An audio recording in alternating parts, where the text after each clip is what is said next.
Welcome to Luca is a Billionaire, where the only thing I invest in is your answers. In this video, I will show how to get the BMW M3 GTR in need for speed heat. Start by reaching reputation level requirements and unlocking the right map sectors. Next, target specific high-reward events and buy or win required parts.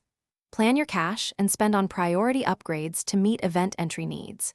Keep an eye on time-limited events and repeat races until you secure the car. Warm up your account by completing side races to stack REP and cash and avoid rushing special events. Tune a reliable car for pursuit and circuit events to practice mechanics needed for the M3 GTR. Prioritize upgrades that boost acceleration and handling to meet event thresholds. Save at least one backup car in your garage to replay any required events without losing progress. Focus each play session on the event types most likely to drop M3 GTR parts, and replay them until required components appear.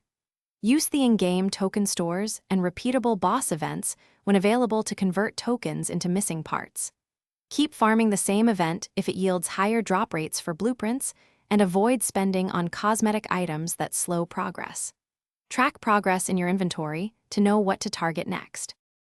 Thanks for watching and please subscribe. It's the best investment you'll ever make.